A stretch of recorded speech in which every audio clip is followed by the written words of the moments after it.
Year 1599 में जब spice यानी कि मसाले बहुत ही हाई वैल्यू कमोडिटी होते थे, ये जो ब्लैक पेपर यानी कि काली मिर्च वगैरह, इनकी इतनी मारामारी थी कि मर्चेंट इनको ब्लैक गोल्ड कहते थे, गोल्ड से कंपेयर किया जाता था। और उस टाइम पे स्पाइस ट्रेड पे डच का ज्यादा कंट्रोल था और ब्रिटेन के अंदर भी डच ही सप्लाई करते थे, इनकी मोनोपोली थी। अब ईयर 1599 के मिड में डच ब्लैक पेपर यानी कि काली मिर्च के ऊपर 5 शिलिंग्स बढ़ा देते हैं। शिलिंग उस टाइम की करेंसी थी। तो इस तरीके की मनमानी को लेकर ब्रिटिशर्स काफी नाराज हो जाते हैं और उसके एक महीने बाद यानी कि 24 सितंबर 1599 को 24 rich merchants city of London के हॉल स्ट्रीट में दिन के टाइम में इकट्ठा होते हैं और डिसाइड करते हैं कि डच जो है ये मनमानी कर रहे हैं, हमें अपना खुद का स्पाइस ट्रेड करना होगा। और फिर ये लोग 125 शेयर होल्डर्स को कन्विंस करके 72,000 पाउंड इकट्ठा करके एक कंपनी बनाते हैं जिसका नाम था the governor and company of merchants of London trading into the east Indies. तो कंपनी तो ये लोग बना लेते हैं, उसके बाद इनको अप्रूवल भी लेना था क्वीन एलिजाबेथ फर्स्ट से, क्योंकि ये लोग ऐसे ही डिसाइड करके दुनिया भर में ट्रेड नहीं स्टार्ट कर सकते थे।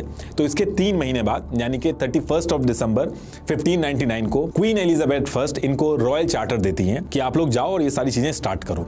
रॉयल चार्टर का मतलब था कि एक रिटर्न आदेश यानी कि राजकीय आदेश। इस रॉयल चार्टर के अप्रूवल का मतलब था कि अब ईस्ट इंडिया कंपनी जो कि इंग्लैंड के अंदर बनी है, वो दुनिया के अलग अलग जगह जाके स्पाइस और बाकी कमोडिटी सस्ते में खरीद सकती थी और वापस आके यूरोप में बेच सकती थी। एक तरह से ट्रेडिंग का लाइसेंस मिल गया था, जैसे आज की डेट में आप इंपोर्ट और एक्सपोर्ट के लिए लाइसेंस लेते हो, ठीक वैसे ही ये जो रॉयल चार्टर क्वीन ने दिया था, ये 15 साल के लिए दिया था और एक स्पेसिफिक एरिया भी दिया था कि इस पर्टिकुलर एरिया में ही जाके आपको ट्रेड करना है। और वो एरिया था केप ऑफ गुड होप के ईस्ट में और स्ट्रेट्स ऑफ मैगेलन के वेस्ट में। ये है केप ऑफ गुड होप और ये है स्ट्रेट्स ऑफ मैगेलन। ये यहां से लेके पूरा बस बीच का एरिया छोड़ दिया था क्योंकि यहां पे पहले से ही ब्रिटेन काफी एक्टिविटी करता था। बेसिकली ईस्ट इंडीज एरिया में करना था, तो इसीलिए आगे चल के इस कंपनी का नाम ईस्ट इंडिया कंपनी पड़ा। ईस्ट इंडिया कंपनी को उस एरिया में जो जाके ट्रेड करना था उसमें पैसा बहुत ज्यादा लगना था और रिस्क बहुत ज्यादा था और ब्रिटिशर्स उस पर्टिकुलर टाइम पे इतने ज्यादा पैसे वाले नहीं थे। तो उन्होंने काम किया, उन्होंने ईस्ट इंडिया कंपनी को एक जॉइंट स्टॉक कंपनी की तरह बनाया। मतलब कि आपको कंपनी में काम करने की जरूरत नहीं है, आप बस कंपनी में पैसा लगाइए, उसके स्टॉक ले लीजिए, जब कंपनी को प्रॉफिट होगा तो आपको भी प्रॉफिट मिलेगा। ईस्ट इंडिया कंपनी का सिर्फ एक ही ऑब्जेक्टिव था कि अपना मुनाफा करना और जिन शेयर होल्डर्स ने इस पे पैसा लगाया था उनको प्रॉफिट बना के देना, चाहे उसके लिए रूल टूटे या किसी का नुकसान हो या ह्यूमैनिटी का नुकसान हो, इससे उनको कोई मतलब नहीं था। और ये लोग रूल वगैरह तोड़ने में भी झिझक नहीं रहे थे क्योंकि क्वीन का सपोर्ट था इन्हें। ईस्ट इंडिया कंपनी जो करने वाली थी इसमें काफी रिस्क था, इसलिए इनको वर्कर्स भी नहीं मिल रहे थे। तो इन्होंने शुरू में लंदन में जो न्यू गेट की जेल थी वहां से लोगों को उठाया और कुछ लोगों को लंदन के बेडलैम लुनैटिक असाइलम से उठाया। अब ये सारी चीजें होने के बाद ये लोग शिप लेके इंडोनेशिया के पास मलुकू आइलैंड की तरफ निकलते हैं। और शुरू में इनका इंडिया के अंदर जाने का कोई प्लान नहीं था। मलुकू आइलैंड पे स्पाइस ट्रेड काफी होता था, लेकिन जब ये लोग यहाँ पहुंचते हैं तो इस एरिया में स्पेनिश, पोर्चुगीज और डच ट्रेडर्स पहले से ही ट्रेड कर रहे थे। डच ट्रेडर की यूनाइटेड ईस्ट इंडिया कंपनी उस एरिया की बहुत ही बड़ी कंपनी थी, इनकी आर्मी बहुत बड़ी थी। तो ईस्ट इंडिया कंपनी जब यहाँ पहुंचती है तो इनकी दाल गल नहीं पाती है, ऑलरेडी ये लोग काम कर रहे थे और इनको भगा दिया जाता है और ये लोग वहां से फिर वापस इंग्लैंड आ जाते हैं। अब इसके बाद दोबारा से प्लान बनाते हैं उस एरिया में जाने का, लेकिन इस बार ये ट्राई करते हैं कि इंडिया में जाएंगे। अब इंडिया के अंदर जो पोर्चुगीज थे वो ईयर 1498 से ही ट्रेड कर रहे थे, लेकिन उसके बाद भी डिसाइड करते हैं कि इंडिया के अंदर जाके लोग ट्रेड करेंगे। तो ईयर 1608 को विलियम हॉकिंस जो ईस्ट इंडिया कंपनी के डिप्लोमेट बने थे उनको एक शिप दे दी जाती है और इस शिप को लेके 24 अगस्त 1608 को ये पहली बार इंडिया के सूरत में पहुंचते हैं। उस टाइम पे मुगल्स का साम्राज्य था और जो ब्रिटेन था उस टाइम पे इंडिया के कंपैरेटिवली एक गरीब देश था। उस टाइम पे इंडिया को एक इंडस्ट्रियल पावर हाउस माना जाता था और एक दो एरिया की बात नहीं थी, उस टाइम पे पूरी दुनिया में टेक्सटाइल मैन्युफैक्चरर था इंडिया। इसके साथ साथ मुगल्स जो थे वो भी बहुत पावरफुल थे, तो इंडिया पूरे वर्ल्ड में उस टाइम पे एक सुपर पावर की तरह था। 24 अगस्त 1608 को विलियम हॉकिंस इंडिया के सूरत में पहुंचते हैं। सूरत में पहुंचने के बाद विलियम को समझ में आ गया था कि यहाँ पे ऑलरेडी जो पोर्चुगीज ट्रेडर्स हैं इनकी मुगल से अंडरस्टैंडिंग काफी ज्यादा है और ये काफी टाइम से ट्रेड कर रहे हैं। और विलियम को ये भी समझ में आ गया कि अगर यहां भी ट्रेड करना है तो मुगल्स जो हैं उनको इंप्रेस करना होगा, उनकी परमिशन लेनी होगी। और उस टाइम पे आगरा जो था वो कैपिटल था इंडिया का और वहीं से सारे अप्रूवल वगैरह मिलते थे।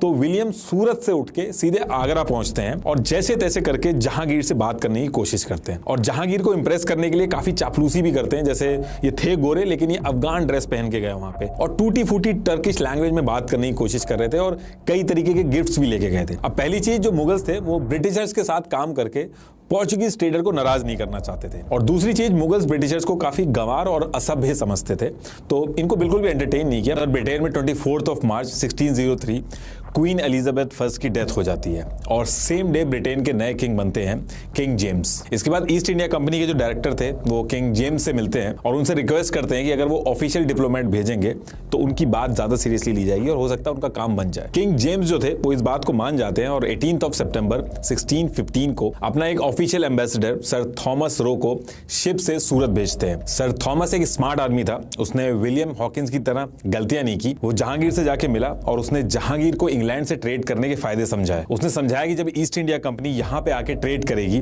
तो सालाना आपको पैसा देगी ट्रेड करने का, इससे आपका भी फायदा होगा। जहांगीर को थॉमस की बात समझ में आती है और 3 साल लगातार ट्राई करने के बाद जहांगीर एक शाही फरमान जारी करते हैं जिसमें लिमिटेड एरिया में ईस्ट इंडिया कंपनी को ट्रेड करने के लिए अलाउ किया जाता है और इसके बदले में ईस्ट इंडिया कंपनी साल का पैसा देगी। तो सबसे पहले सूरत में फैक्ट्री खोलने को अलाउ करते हैं विद लिमिटेड ट्रेडिंग राइट्स। अब इसके बाद सर थॉमस इंग्लैंड वापस आने के बाद ईस्ट इंडिया कंपनी के जो डायरेक्टर थे इनको समझाते हैं कि मुगल्स काफी स्ट्रांग है, इनसे लड़ाई करना कोई ऑप्शन नहीं है, इसलिए तुम अंदर लैंड में घुसने की बजाय जितने भी सी पोर्ट्स हैं उनके थ्रू अपना ट्रेड करो और इंडिया से सस्ते में सामान खरीद के यूरोप में महंगे में बेचो। तो ईस्ट इंडिया का काम जो था वो इंडिया के अंदर स्टार्ट तो हो गया था, लेकिन इनके एम्बिशंस बहुत बड़े बड़े थे। तो इन्होंने गोलकोंडा के सुल्तान से बात करके आंध्र प्रदेश के मछलीपट्टनम में परमिशन लेके दूसरी फैक्ट्री खोल ली। इसके बाद ईयर 1620 में पटना में तीसरी कंपनी खोली, लेकिन वो चली नहीं तो 1 साल में बंद करना पड़ा उसको। ईस्ट इंडिया कंपनी को शुरू में इंडिया के अंदर ऑप्शंस कम मिल रहे थे, लेकिन आने वाले 20 साल तक इनको जहां जहां भी मौके मिले इन्होंने अपने जो ट्रेडिंग का वॉल्यूम था वो बहुत तेजी से बढ़ाया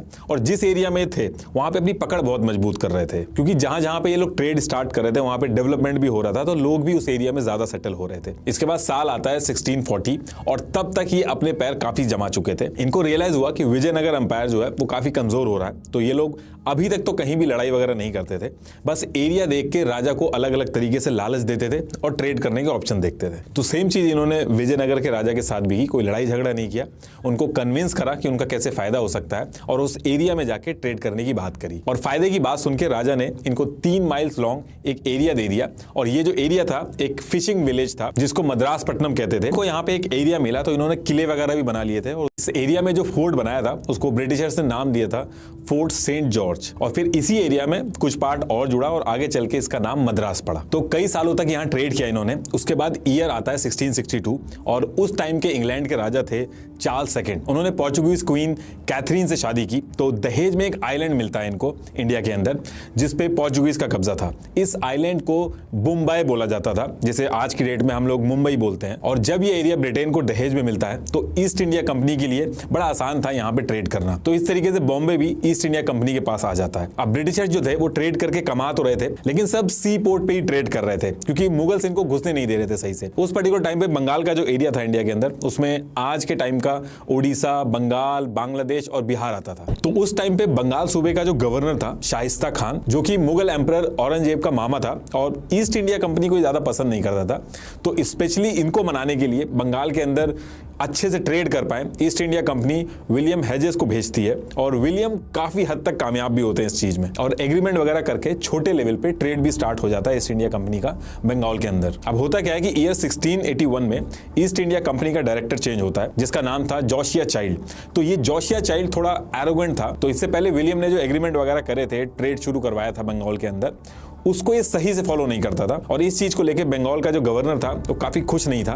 तो उसने टैक्स को 2% से बढ़ा के 3.5% कर दिया था। जोशिया चाइल्ड थोड़ा अकड़ू किस्म का था, उसने इसको मानने से मना कर दिया और धमकी भी दी कि अगर इस तरीके से आप टैक्स वगैरह बढ़ाओगे तो हम टैक्स भी नहीं देंगे और चित्तागोंग को भी कैप्चर कर लेंगे।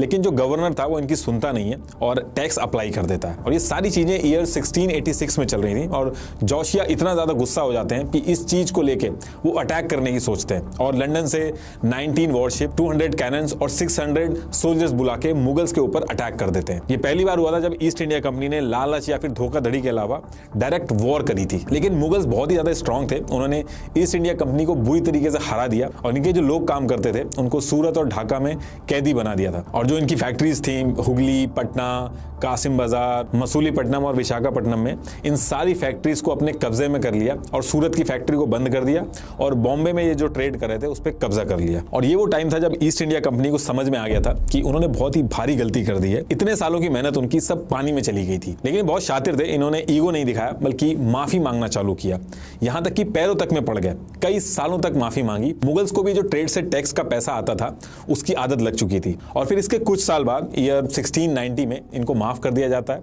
लेकिन 1.5 लाख रुपीस का जुर्माना लगा दिया जाता है। और इस पर्टिकुलर टाइम के बाद ईस्ट इंडिया कंपनी चुपचाप कई सालों तक ट्रेड करती रहती है और सही टाइम का वेट करती है। अब साल आता है 1707 और इस साल औरंगजेब की जो है वो डेथ हो जाती है। अब इनकी डेथ के बाद मुगल एम्परर जो था वो बहुत वीक पड़ जाता है और back to back emperor change हो रहे थे। औरंगजेब के बाद आजम शाह आए, मुगल एम्परर बने वो। फिर कुछ टाइम बाद शाह आलम फर्स्ट आए, फिर वो मुगल एम्परर बने। फिर जहांगीर शाह आए और उसके बाद फिर फारूक सियार एम्परर बने। अगले 10 साल तक यही सब चलता रहता है और मुगल एम्पायर बहुत ही ज्यादा वीक हो गया होता है। अब इसके बाद ईयर आता है 1717 और उस टाइम पे मुगल एम्परर थे फारूक। अब जैसे कि मैंने बताया था कि ईस्ट इंडिया कंपनी शुरू से ही बंगाल के अंदर ट्रेड करना चाहती थी, क्योंकि यहां से ट्रेड करके लोग बहुत ज्यादा कमाते थे। अब इस चीज के लिए इन्होंने एम्परर फारूक को बैक टू बैक गिफ्ट भिजवाना चालू किया। और एक William Hamilton east India company का एक सर्जन था, उसने फारूक की कोई एक बीमारी भी सही कर दी थी। अब इस चीज से फारूक जो था वो बहुत ही इंप्रेस हुआ और ईस्ट इंडिया कंपनी की रिक्वेस्ट पे फारूक ने बंगाल के सूबेदार यानी गवर्नर को फरमान भेजा कि east India company free trade करेगी, मतलब कि जो इंपोर्ट और एक्सपोर्ट होंगे उसके ऊपर अलग से टैक्स नहीं जाएगा और जो सालाना टैक्स जाता था वो जाएगा। मतलब कि जो इंपोर्ट एक्सपोर्ट सामान इधर से उधर जो जाता है उस पर टैक्स नहीं लगेगा, अब वो फ्री में करेंगे।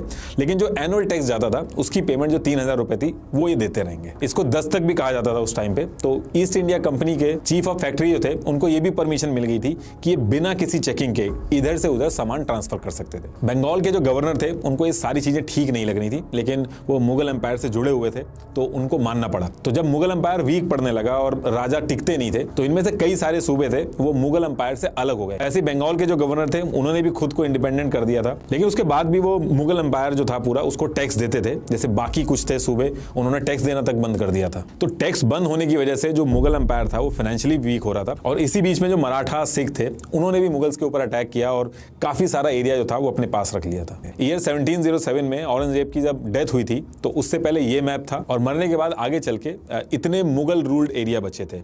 मुगल का पूरा खजाना खाली हो गया था। मुगल एम्पायर के पास रेवेन्यू का एक ही सोर्स बचा था, वो था बंगाल। सिर्फ बंगाल से ही टैक्स रेवेन्यू आता था, बाकी सब जगह से बंद हो गया था और वो सब इंडिपेंडेंटली काम कर रहे थे अपना। अब इसके बाद होता क्या है कि ईयर 1756 में बंगाल के जो नवाब थे अलीवर्दी खान, इनकी डेथ हो जाती है और बंगाल के नए नवाब बनते हैं सिराजुद्दौला। बंगाल जो था वो ईस्ट इंडिया कंपनी शुरू से अपने कंट्रोल में रखना चाहती थी और सिराज ने जो झटका ईस्ट इंडिया कंपनी को दिया था वो पहली बार ईस्ट इंडिया कंपनी को मिला था। इससे पहले ईस्ट इंडिया कंपनी कभी लालच देके, कभी चापलूसी करके, कुछ गिफ्ट भिजवा के, पैसे का यूज करके अपना काम निकाल लेती थी। लेकिन यहां पे पहली बार ऐसा हुआ था जब ईस्ट इंडिया कंपनी को डायरेक्ट लड़ाई में उतरना पड़ा। तो साउथ में जो ईस्ट इंडिया कंपनी जहां पे बसी हुई थी वहां से रॉबर्ट क्लाइव जो थे उनको भेजती है कि ये जो सिराज ने किया है इसको वहां पे जाके आप सही करके आओ, क्योंकि ये बहुत ही मुनाफे वाली जगह है तो इसको हम छोड़ नहीं सकते। और यहां पे भी ईस्ट इंडिया कंपनी ने डायरेक्ट लड़ाई करने की बजाय काफी पॉलिटिक्स खेली। मीर जाफर जो सिराज के आर्मी कमांडर थे वो खुद राजा बनना चाहते थे। दूसरी चीज वहां पे एक जगह सेट करके एक आदमी था, वो बहुत ही रिच था, वो लोन वगैरह था, तो जिसको डर था कि सिराज शायद उस पर हमला कर देगा। तो इन दोनों से रॉबर्ट क्लाइव मिलते हैं और दोनों से मिलके लालच वगैरह देके अपनी तरफ कर लेते हैं। जैसे मीर जाफर को कहा कि ये लड़ाई खत्म होने के बाद उनको राजा बना दिया जाएगा और जगत सेठ जो थे वो इस पूरी लड़ाई में जितना भी पैसा लग रहा था वो सारी फंडिंग जगत सेठ कर रहे थे। अब इसके बाद डेट आती है 23 जून 1757 और वॉर शुरू होती है।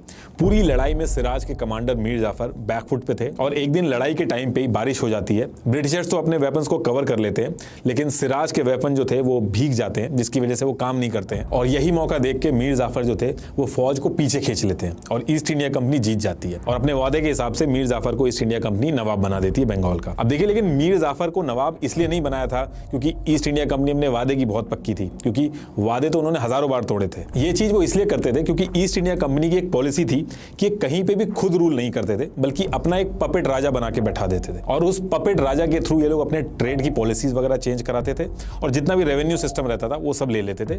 कुल मिला के सारी रिसोर्सेज और पैसे पे इनका कंट्रोल रहता था और लोगों को संभालने के लिए ये लोग राजा रख देते थे, क्योंकि अगर ये खुद राज करते तो इनको पूरे राज्य का एडमिनिस्ट्रेशन संभालना पड़ता, जिसमें बिल्कुल भी इंटरेस्टेड नहीं थे। आज इसने चोरी कर दी, कल को उसने इसको मार दिया। और वैसे भी अगर रातों रात कोई गोरा अगर राजा बन के बैठ जाएगा तो ये भी हो सकता है जो वहां की लोकल जनता है वो रिवॉल्ट भी कर सकती है। तो इन सारी चीजों से बचने के लिए हमेशा ये लोग अपना पपेट राजा बैठाते थे, खुद रूल नहीं करते थे।